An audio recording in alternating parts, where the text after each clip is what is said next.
Welcome to the Bag Maker's Workroom. I am Chris with Simply Classic, and today is Thursday, October 16th, 2025.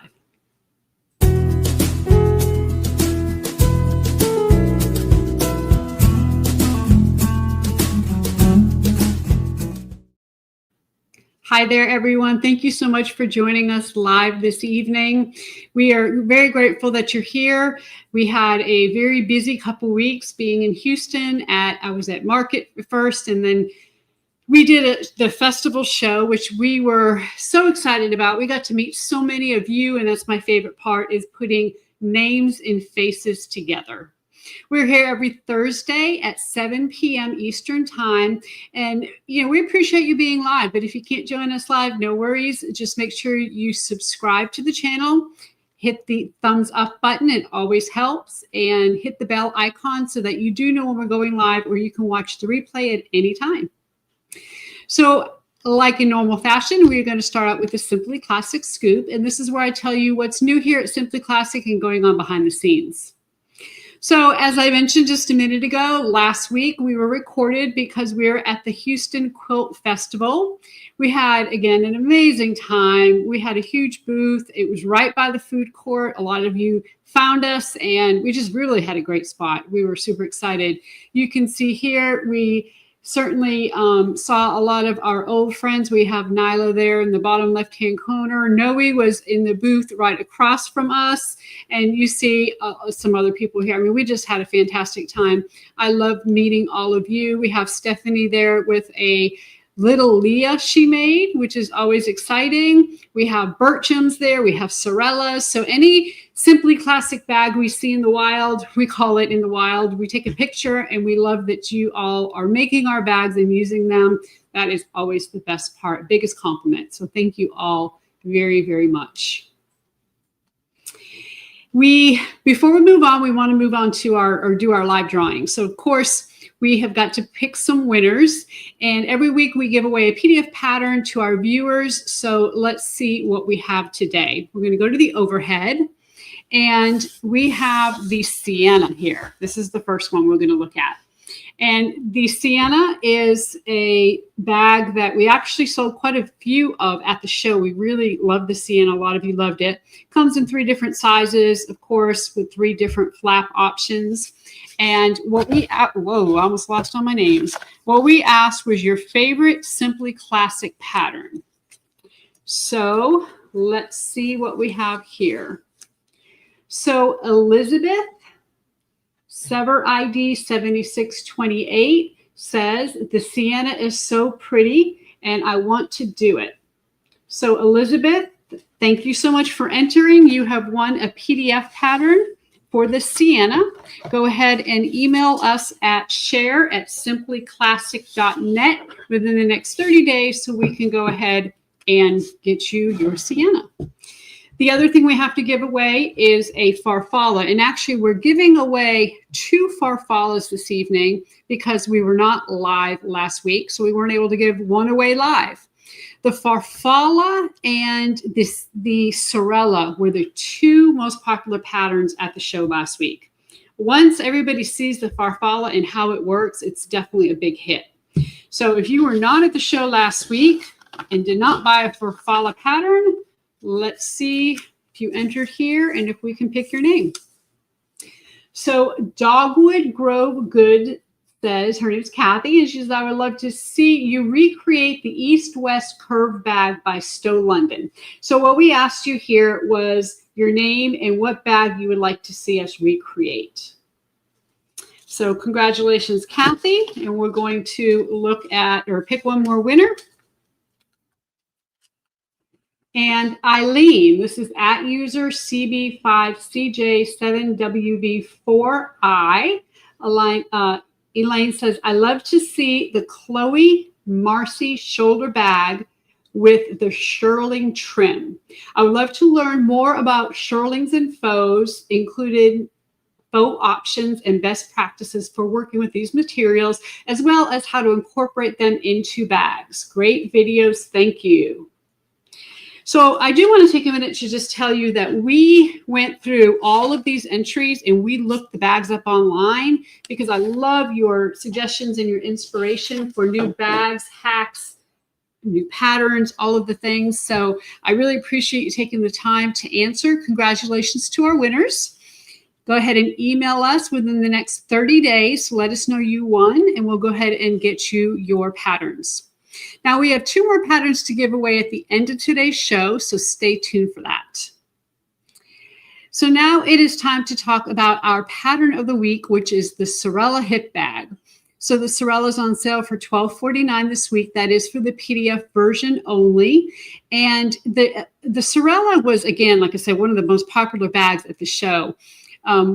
Taylor and my sister-in-law Janet wore a Sorella, and you guys just gravitated to it. It's a bag that is really versatile, and we're going to go over it a little bit more in just a second. But I do want to show you that it was inspired by a Gucci bag. So this is the Blondie belt bag, and I believe it's been discontinued, that Gucci no longer makes this, but it was originally priced at $1,800. It is more of a gender-neutral bag, which is also true for the Sorella. But let's take a closer look now at the Sorella. So the Sorella is a hip bag that can also be worn as a crossbody. I'm going to show you this version. This is the version that I made like 2 years before I even wrote the pattern. It has been well worn. I have used it as an everyday bag for a long time, brought it to Italy with me, wore it underneath my coat. I mean, this is made of leather. And as you can see, it has stood the test of time. It has been around for I think at least 3 or 4 years now. I've worn it.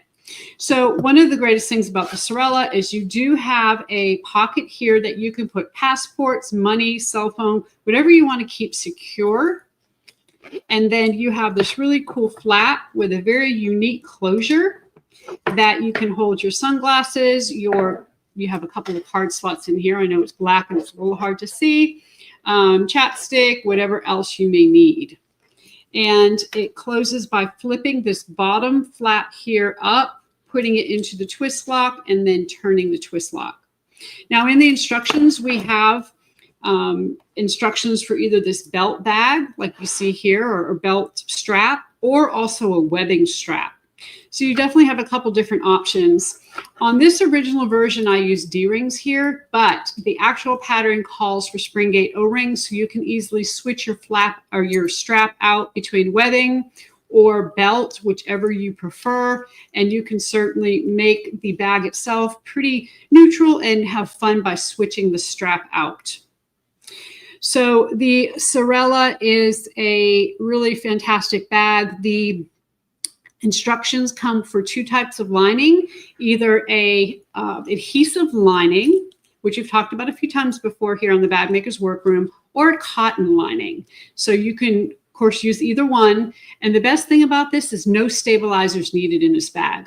There's no deckable heavy, deckable light. I mean, there's none of that. You don't need it. So I do recommend that you use a industrial or a heavy-duty domestic machine, although a lot of this is wrong sides together. This is one of the bags that I taught when I was in Sacramento a couple weeks ago, and a lot of the people, just had their regular machines that they brought. Some brought Burnett, some brought Juki TL18s. Everyone was able to finish the bag within 4 hours. Of course, we had it prepped, but it's really an easy sew, and it's a great place to start if you've never made a bag. So if you're interested in buying the Sorella, this is the week to do it. The PDF pattern is $12.49. We're also doing 10% off hardware kits for the Sorella. Comes in bronze, nickel, and gunmetal. And the discount ends Wednesday, October 22nd, which is next Wednesday. Later on in the show, we're going to give away a Sorella pattern to someone in the chat and someone watching the replay. So stick around for that. Next, it's time for designer bag inspiration, where we take a look at designer bags that fit our theme. And today, our theme is color palettes. Now, we've covered color before on the Bag Maker's Workroom, and both of those episodes are linked in the description. The first one was about color theory for bag makers. So we talked about hue and saturation and how to use a color wheel. The second episode was about color blocking. This week, we're going to talk about creative color palettes. Color is one of those subjects that we could talk about forever and ever and ever and go on and, be here for hours and hours. So we're trying to break it up into different segments. But one brand that's really known for its unique colorways is Hermes. So specifically, they have made a lot of tricolor Birkins in really interesting shades. Here are 5 of those unusual Birkins. And I just want to click through each one and look at the colors that they chose. Instead of talking about them from a color theory perspective, though, I want to focus more on the overall vibe that they give off. So, for example, if you had a red and yellow bag, it might work in color theory, but in real life, it might remind you of ketchup and mustard. So, people may not want to buy it, even though the colors work together, it might give off the wrong vibe. So as we look at each one of these Birkin bags, let me know in the chat what it brings to mind or how it makes you feel. There's no right or wrong answer here. It's all about your personal associations. So the first one we're going to look at is this here. And this is a purple, a dusty blue, and a chestnut. And it's more of a reddish brown color. So obviously the colors they're not super bold. They're a little more muted or dustier tones. The purples go well because if you remember back in our color theory episode, we talked about using the same color in different tones. And that's basically what they did here, but then they added that brown color in. So, it kind of reminds me of maybe berries or, food for some reason. But anyway, that's kind of the vibe I get from this one. This next one is bright pink, blue, and red. So, a lot of times primary colors they're very bright and vibrant to children. So they use them a lot in children's books and children's bags. And while these are not all primary colors, they kind of remind me of the primary colors that we often see, the really bright and basic color palettes. The pink kind of reminds me of maybe a gumball or something. Again, maybe food. I'm not sure why, but that's kind of where I go to with this. This one is kind of the same colors. You got pink, blue, and kind of this reddish color. But because the colors are not as bright, to me, it's a little more pleasing. So I really like the fact, too, that they used like a brick or crocodile, as we call it. It seems to maybe add a layer of sophistication to the bag. And even though it is still bright and happy, it's just got a little bit more of a toned down look than the one we looked at just a few minutes ago. Now, this one is interesting. We have a neon orange, neon coral, and black. And that black almost tends to be, I don't know, it's kind of hard to tell if it's super dark brown or black. This reminds me of fall, kind of reminds me of maybe pumpkins a little bit, or squash, or, just kind of the fall season. They probably had it as a fall bag, although I wouldn't swear to that. That's just kind of my guess on that one. And then this one here is a pink, maroon, and green one. And honestly, out of all of the ones we looked at, this one is probably my favorite if I had to choose a favorite. I really like the maroon and the pink together. Those are colors that are very complementary, and I think they look really well together. I'm not sure about throwing that green in, but it definitely gives it a different look. I think pink and maroon go really well together. And I know I've seen it in other color palettes before. And I think it's, out of all of them we've looked at, probably this would be my choice. So Janet says, I like the light pink one best. Dottie says the purple and blue was my favorite. And I think that that's great. I mean, the thing about color is it's so personal. And, different people like different things. And obviously that's what makes the world go around. So I hope that this gave you some inspiration and got you thinking about the power of color palettes. At the same time, I think it's a good reminder that you shouldn't be afraid of color. These Birkins are selling for $15,000 or more. And if they can get away with these bold color schemes, why can't you? So next, let's talk about how to actually create your own color palette that is cohesive. But this time, we won't be using color theory. We'll be using inspiration from the real world. So for Sharpen Your Skills, that's what we're going to do. We're going to look at how to look at the real world, how to look outside your window and find color palettes that go together. Nature is some of our best resources when it comes to color. The blue of the sky and the green of the trees are very complementary to each other. And, you know, that's the way it was made. I mean, obviously they do go together. So we're going to look at some works of art and some photos from nature, and then we'll be using them to inspire our own color palettes. Then we're going to take it a step further, and we're going to find some materials in the Simply Classic store that you can use to bring these color palettes to life. So first we have a photo of a sunset on the beach. Very calming, very beautiful, right? Kind of think about the feeling you get when you look at this photo. Very relaxing. So we used a color picker on the computer to select the main colors from the photo for this photo and all the other photos we're going to look at.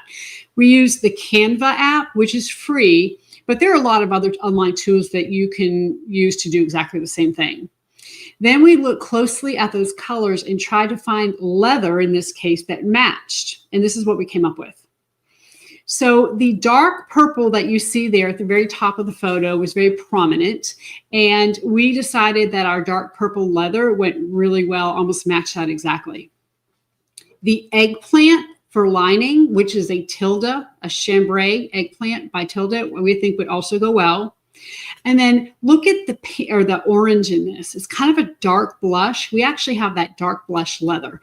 So the colors that you see, the circles on the top are from the photo, and the circles on the bottom are actually from our website where we're picturing the products. So in this case, the leather. And look at how close those are. So this is a really good match.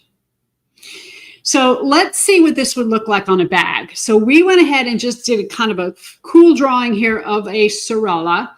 And we put it together in such a way that we just kind of wanted to get the vibe to see what it would do. So we used the purple for the main part of the bag, and then we used that dark blush in this case for the strap, and then for the closure. And then, of course, the eggplant chambray by tilde would be on the inside. In this case, we use gunmetal hardware on this bag. But, you know, it gives it, I would not have thought to put these colors together naturally as I was looking through the leather. But looking at it here on this bag and looking at that photo, it works. So here is a quilt, an Amish quilt from 1890. And you know, again, using the color picker, the two basic colors were a dark green and a burgundy. Now, let's stop for a second and just think about green and red. That's Christmas colors. Those go together. Well, you see those every year, all the time, for months out of the year. Green and red are definitely two that you can pair together. And that's what they did here. They just used a different tone of the green and the red. So we have a dark teal textured that would basically replace this green. And then we have a burgundy solid faux leather that would essentially replace the red in this. So let's look at it on a mock-up of a bag. And what we would see here is this Sorella. Now, it doesn't look as Christmassy to me as if the colors were brighter. You know, typically we think of a really bright green and really bright red for the holidays. But, you know, in this case, I think it works, especially if you do a mixture of the body being a green and then maybe the flap and, you know, the straps being the red. So Jane says, love this one. Yeah, I do too. All of these are really inspiring to me, especially when you look at what's out there, nature. I mean, I say nature, not only nature, but just all the different things. You can get inspiration from a lot of places. Okay, so now we have this photo of these cliffs, the ocean. It's kind of a dark and moody picture. It's on the seaside. And the colors in here are like a darker green. We have the blue, and then we have kind of a rocky mushroom color. Okay, so we think that the dark teal faux leather in the texture would go well with this. We think the aqua solid matches that sky color. And then for the cliffs or the rocks, we think that the mushroom would go really well to kind of represent that brown. So if we were to put this on a bag, this is be kind of what this looks like. So we would have maybe the main part of the bag being the aqua, and then the textured teal being the flap, with maybe the brown being the straps. And of course, you can do this in any way you want. These are just, possibilities. Maybe you flip that around and you make the body the teal, and then you make the flap the lighter blue or the brown. There's so many possibilities, but these are really beautiful colors that you see in nature all the time. So let's see how we can put them on a bag. Yeah, a lot of people like this one too. I like it too. And of course, blue is a very calming color, blues and greens. All right, so here is the famous painting by Van Gogh. It's called Irises. And some of you may, recognize this painting, but the main colors in here are kind of a bluish color, a cream, and then of course green. So when we look at what colors we think might go good together on a bag, we're going to that steel blue again. Boy, that's a go-to when it comes to looking at nature. We would go with the cream, either faux leather, or we also have a textured in the cream that would be beautiful.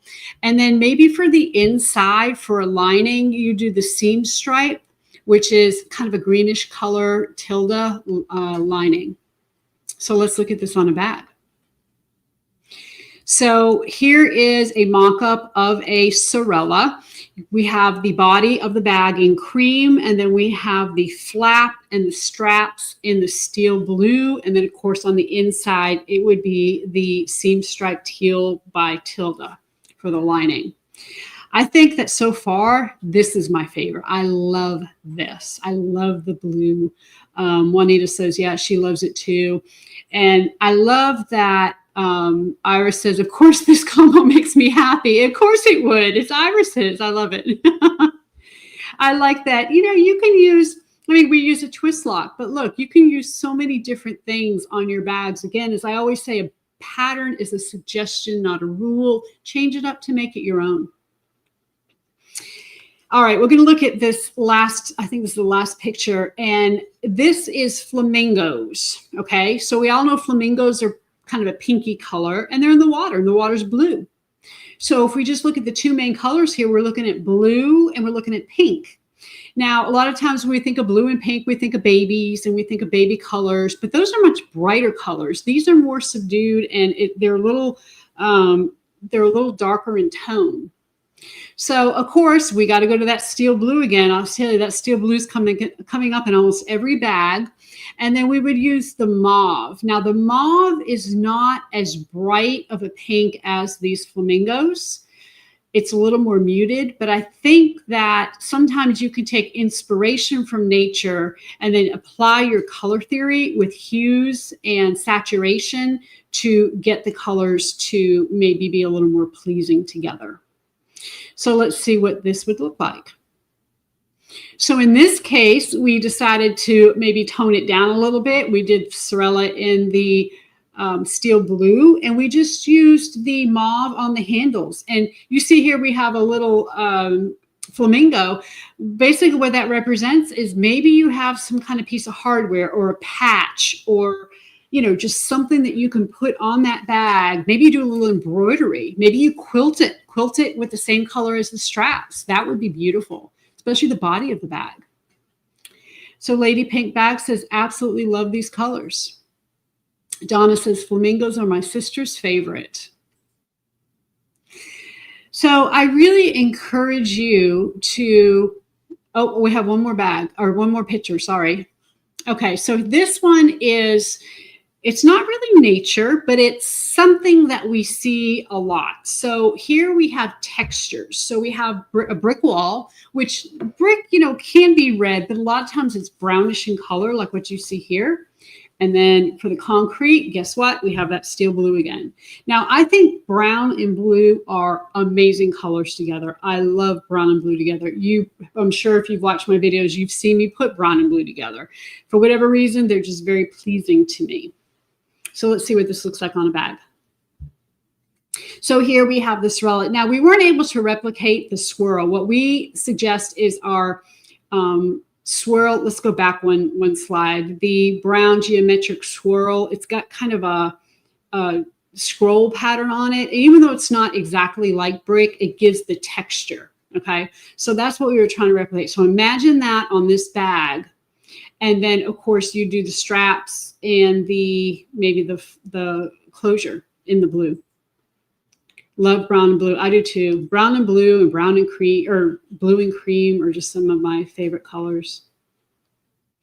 So again, you know, look to nature. Don't, if you get stuck or you get in a rut or you're not really sure what colors go together, maybe just go for a walk or you know, take a drive in the car. There's so many times that I'm driving down the road looking at beautiful sunsets and looking at the colors, and they change, right? They're changing from purple and pink and they start out orange and red, and they just kind of fade, and it's just a lot of grays and just beautiful. And so, you know, look to nature and see what you come up with. So I challenge you to try it, and I want you to, of course, to post your photos in the Facebook group, and we want to see what kind of color combinations you can come up with. So next, it's time for our perfect pairings, where we match some of our leather and faux leather with lining, thread, and hardware. So of course, if you're ever unsure about what goes together, you know how to reach us. Go ahead and, you know, feel free to send us an email, and we will send you some photos and see what we can do to help you out, because we know it's hard to shop online. So we're going to use some of our inspiration and our photos, and we're going to look at some of these pairings. So we're going to go to the overhead. And the first thing we're going to do is our steel blue. We had to do steel blue in our faux leather, right? Because that came up in so many different photos. And then this is our cream textured. We think this goes amazingly well together. We would suggest our Harper Blue by Tilda. It really has a lot of the same colors in this. Bronze hardware and then sand thread. And again, keep in mind that, you know, to bring some of the color of the cream onto the blue, you could quilt this, you could embroider this, use the thread as a medium to help transfer the color to other parts of the bag.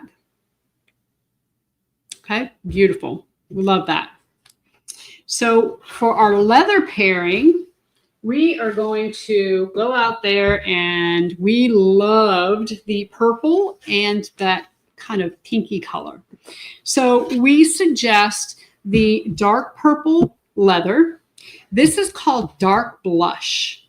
Now, if I went to the leather rack and went to go pull out two pieces of leather to go together, I would not have put these two pieces together. However, if you remember that photo, it was a sunset, and it had dark purple in it, and it had a lot of pink in it. We're going to put that up here. Okay, look at that. And so taking those colors and using these leathers on that, on a bag, basically takes the colors from nature. Okay. We recommend the Eggplant Chambray by Tilda. We have gunmetal hardware for this. And then we also recommend the grape thread. Now, the grape thread is now available in both Fusion 45 and 70. Okay, they brought out some new colors. And so we're carrying all the new colors. We'll go over those next week, but grape is one of them. So what an amazing bag this would be. We really feel like this is a really great option. Both of these leathers are 10% off this week. Okay. And don't forget that the hardware kits for the Sorella are also 10% off this week. We think that these combinations will look fantastic on a Sorella or any other Simply Classic bag that you would like to make. So we are going to move on to our Thursday thread. And this is where we talk about either a story or something in history. And I'd like to say that so many of you commented how much you enjoy our Thursday lives. And even if you can't watch live, you go back and watch the replay and you love the history, you love the Thursday thread. So we really appreciate that feedback. So today we're going to talk about the history of Chloé. So Chloé is a French fashion house that's known for its feminine bags and clothing. Chloé was founded in 1952 by a designer named Gabby Aguillon. Gabby was born as Gabrielle Hanoka in 1921 to an upper-class Jewish family in Egypt. She grew up surrounded by good style. Her mother loved French fashion and would commission custom designs based on outfits she saw in French magazines. Gabby attended French schools in Egypt, which is where she met her future husband, a Jewish Italian boy named Raymond Aguillon. They met when they were just 7 years old. How about that? And they got married when they were 19. Then in 1945, when World War II ended, the young couple relocated to Paris, France. They attended university there and became friends with a lot of prominent young artists and activists. Gabby's husband, Raymond, went on to open an art gallery while she focused on her fashion career. In 1952, she launched the Chloé brand. So, where did the name Chloé come from, right? Like, whoa, wait a minute. Haven't heard that name at all in any of their names. Gabby decided not to use her own name for a couple of reasons. For one, it was considered inappropriate for a woman of her status to work. So that was one thing. And also, she was worried that it might fail. And if it failed, she didn't want her name to be brought to shame. And shame to her family name or her husband's name. So she called it Chloé, after a friend of hers who apparently was okay with the potential shame if it failed. I don't know. Interesting story. But that shame would never come because Chloé was a huge success.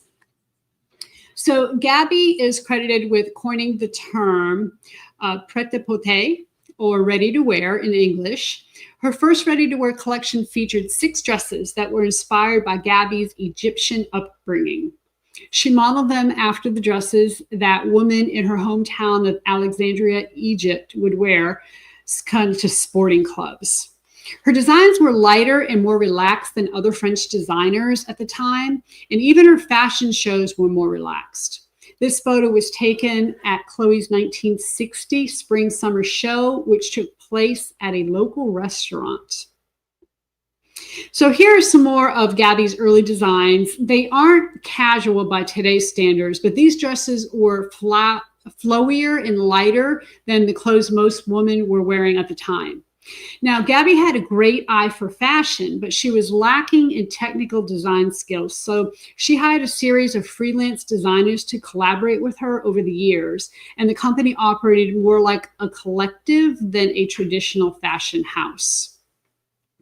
One of those designers was a young man named Karl Lagerfeld. Now, you and I both know we have talked about Karl numerous times on this Bag Maker's Workroom past episodes. He has been out there and he's been all over.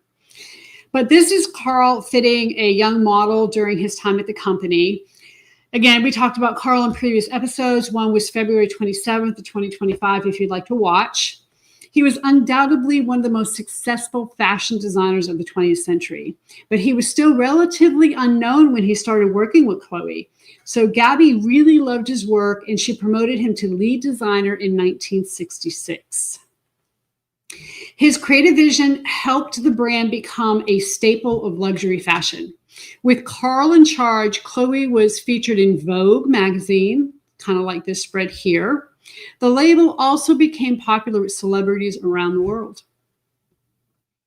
So at the time, Chloé was not really known for handbags. In fact, we even had a hard time finding photos of bags from that era. We did find this one from the 70s. It was designed by Karl Lagerfeld. It's very different from the Chloé bags that we see today because it's very structured and it has sharp edges. Chloé bags these days tend to be softer and more curvy.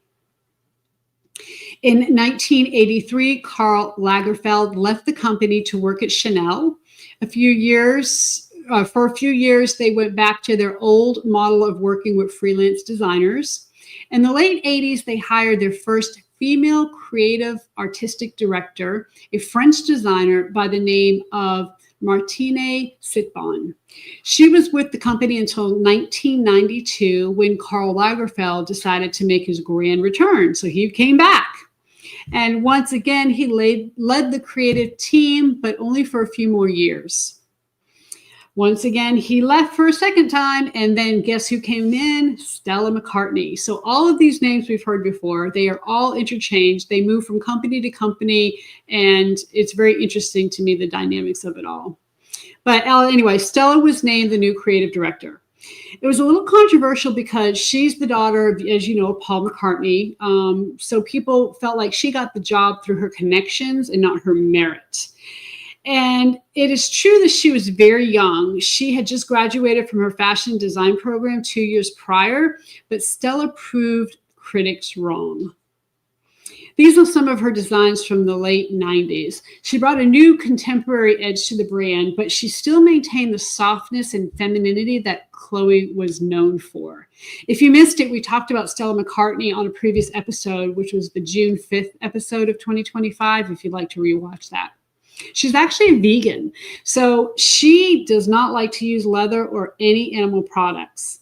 Now, she has her own label where she makes faux leather bags, but things were different in the 90s. A lot of faux leather at the time was not good quality. It's not like today. And it was really unthinkable for luxury brands to use it. So during that time, she didn't make a lot of bags. They focused on accessories instead. However, there are a few bags from that era that stand out, and Stella did get innovative with other materials. You see that feathered bag on the left there that model's carrying? Those are not real feathers. They're faux feathers.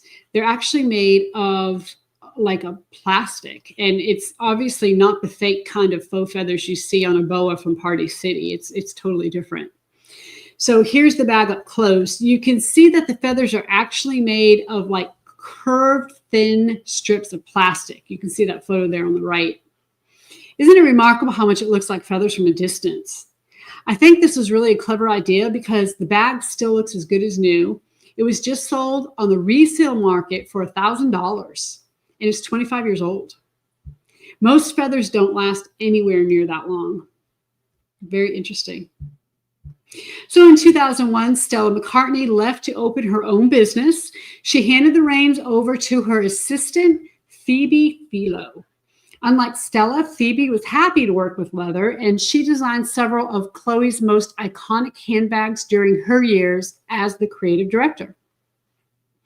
The timing was great because the company was growing quickly, especially in Asia. They began to open more boutiques around the world, and bags became some of their best-selling products. These are two bags that Phoebe designed in that era. Chloé's Spring-Summer 2005 runway show was really a pivotal moment for the brand. They introduced some bold new leather bags, including one you might recognize, the Paddington, which is the bag on the far left here.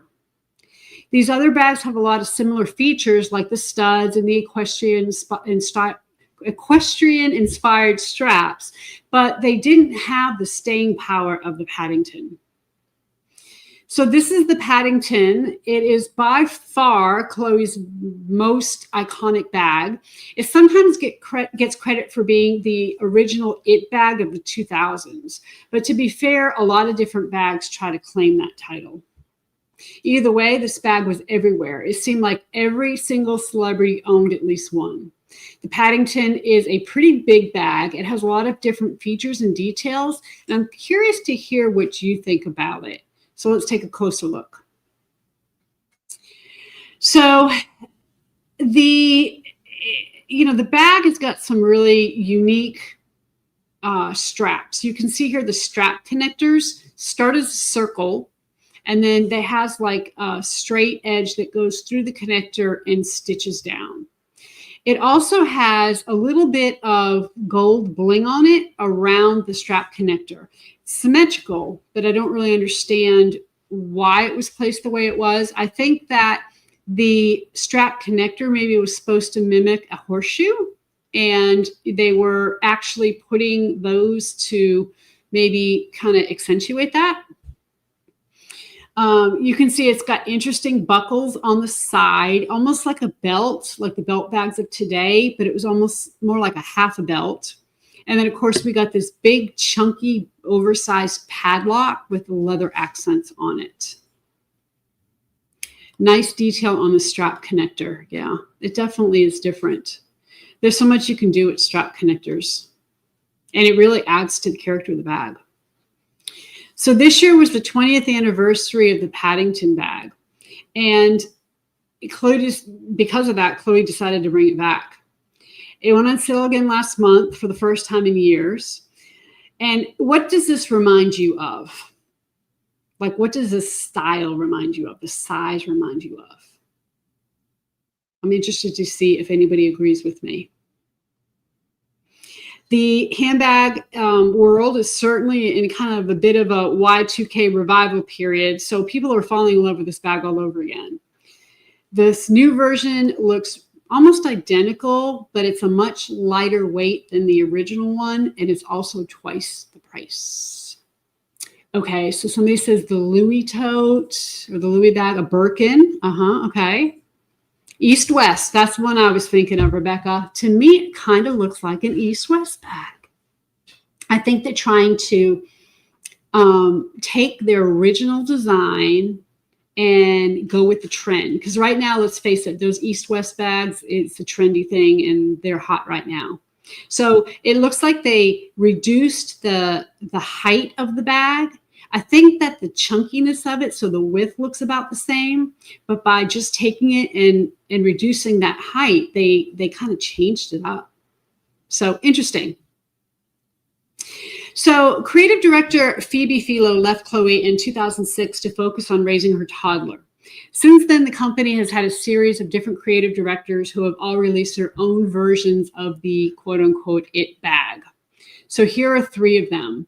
These bags are not as slouchy as the Paddington, but they all have soft, rounded shapes that are classically Chloé bags. Many Chloé bags have suede and lacing, which give them a really feminine kind of bohemian look. So if you recall, we saw a lot of Chloé bags when we talked about lacing and braiding a few weeks ago. Chloé's current creative director is a German designer named Shamina Kamali. She is the one who brought the Paddington bag back, and she's really leaning into the 2000s nostalgia right now. So that's the history of Chloé brand. Gabby was a brilliant woman. She passed away a few years ago, but her legacy definitely lives on.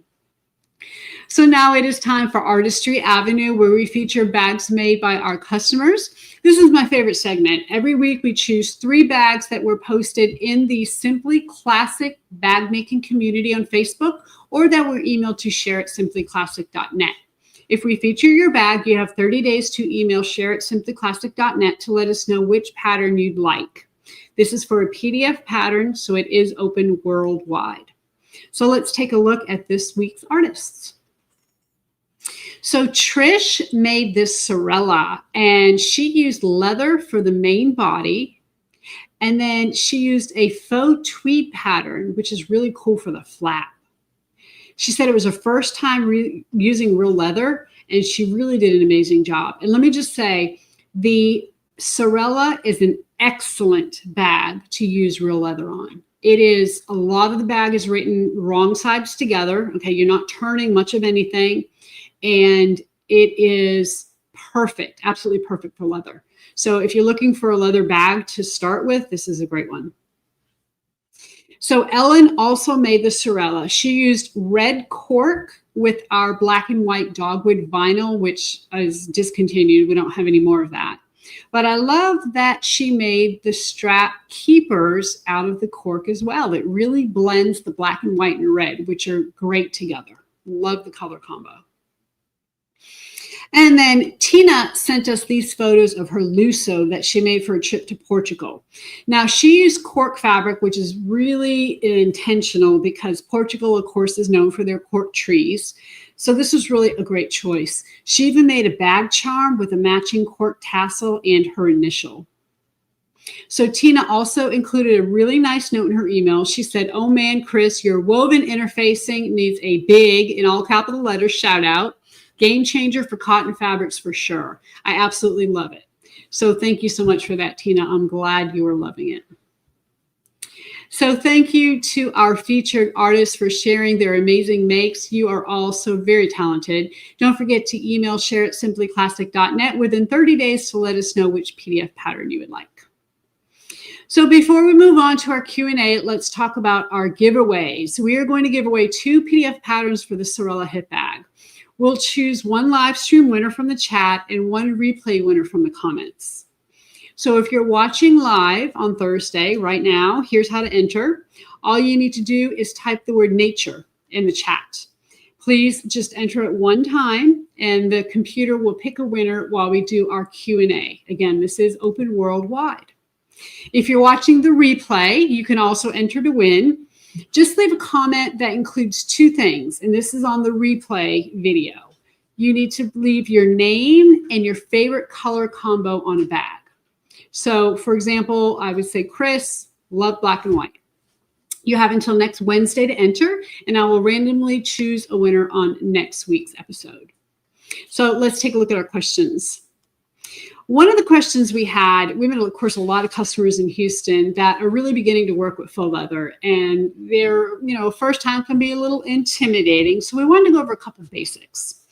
So the first thing they ask always is, what kind of machine, will my machine work with the faux leather? And my question back to them is always, what kind of machine do you have?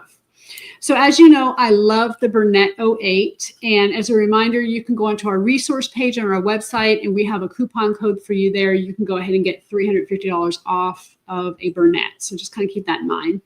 We also love the Janome HD9, the Juki TL18. Any kind of straight stitch machine is fantastic.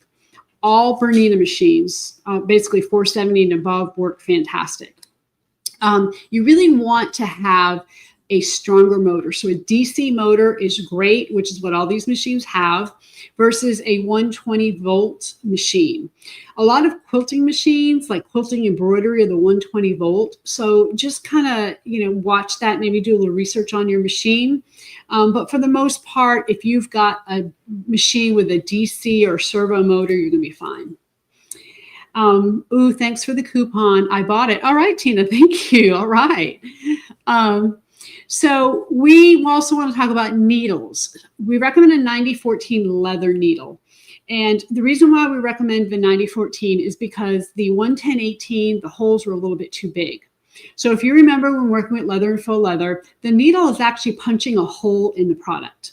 And so you don't want to punch, too many large holes, or you want to kind of keep the hole punching to a minimum. But of course, you need to stitch your bag together too. So we always recommend increasing your stitch length. You really want it to be about 5 to 6 stitches per inch. We recommend a bonded nylon thread. Don't use cotton. Don't ever use cotton when working with leather or faux leather. You can use polyester if you can't find bonded nylon, but remember that here at Simply Classic, we do carry bonded nylon thread. For industrial machines, we carry Fusion 70, which is a Tech 70 thread. And then for the domestic machines, we carry Fusion 45, which is a Tex 45 thread. We also recommend a walking foot or a Teflon foot on your machine. So if you have all these things, you should be able to get through the bags no problem. Just test out your machine and see what it does. A lot of you know what your machines can handle, and a lot of these faux are fantastic to work with. They sew it beautifully. So let's see. So Stephanie says, is the lambskin leather thick enough for the Sorella? Yes. And let me also say the Sorella needs no stabilizer at all. So there's no Deckerville Heavy, no Deckerville Light, no, if you're using cotton, you do want to interface it with some classic fuse, woven interfacing or something like that. But other than that, there's no interfacing. And the bag that I showed you earlier that I made for myself was out of a very thin, like 0.8 millimeter leather. So you are fine. It's going to be perfect for that. So Juanita says, do you have a leather kit for this Sorella? That's a good question. We do not. And here's why. We have found that when we put kits together, a lot of times people don't particularly like the colors. They want something a little bit different. So we're here to help you match colors and help you make that kit, but we don't necessarily have kits for it. Of course, we do have the hardware kits, which are great because it gives you all the hardware you need. So you can go to our website under the resource page, and there is a conversion chart. So if you look at that conversion chart, all of our patterns are listed on the conversion chart, and it will tell you how much square footage you need for any bag, any of our bags. So for instance, you know, on the Sorella, we might tell you need a half a yard of faux leather. Well, of course, you don't know how much that is in leather, but that conversion chart will do that for you. And basically, when you convert, if you have a non-simply classic pattern that you'd like to use, is you're going to take length times width of all your pattern pieces. You're going to multiply them. You're going to add them together and then divide by 144. And that's going to give you the square feet that you need. We always recommend you get about 30% more. Dottie says, Chris, do you ever do quilt show in Lakeland, Florida in March? So we have not done that quilt show. We have been to Florida once or twice. And then, of course, I'll be doing the retreat down there next week. We'll be in Ruskin, Florida. But we have not actually done that show. And today we were actually, interesting, Taylor and I and our brewer team were talking about some of the different shows around the country. Florida is usually a pretty easy thing for us because we can get in the truck and drive down there. Some of the other shows are a little more difficult because it's hard to ship our product across the country. And, you know, Houston was a 15-hour drive. That was long. So that's probably about as far as we'll go in the truck. So Noe says, loved meeting you guys. Yes. So Noe was across from us in Houston. He was working in the booth across from us, and we had the best time with Noe. He was a blast. One of the things that makes these shows so enjoyable, of course, is meeting all of you, but it's also meeting other vendors around us and having fun with them. You know, usually the first few days of the show are busy, and then after that, it kind of dies out. And so during those kind of slower times, we all have fun talking with each other and giving each other a hard time. So it was a joy to meet you, Noe. We hope that we see you again soon. Noe actually has a shop in Colorado. And Noe, if you want to put the name of your shop in there, excuse me, in the chat, be happy to give you a shout out. But hopefully we'll be teaching there maybe sometime next year. Okay, let's see who our winner is. So the Sorella PDF pattern winner is Connie Mathis. So congratulations, Connie. You have won the PDF pattern of the Sorella. So go ahead and email us within the next 24 hours if you can, since you're on this live, and let us know you won so we can go ahead and get you your Sorella pattern right away. Helps us have to keep track of less things as well. Okay, so Wild Oak Sewing Company, I'm assuming that's Noe's shop. So if you're in Colorado, go see them. So thank you so much for joining for the Bag Makers Workroom. Make sure you join us next Thursday, October 23rd at 7 p.m. Eastern Time for an episode about suede. Now, next week, I'm going to be in Florida for a retreat. So it will be recorded, and Shauna will be in the chat to help answer your questions. I think we had a little technical difficulty last week, but we think we've worked all those things out. So we really appreciate you watching and joining us. Don't forget to submit your Simply Classic makes by posting them in the Facebook group or emailing share@simplyclassic.net. And please remember to click the thumbs up button on your way out. And until next week, everybody, happy sewing.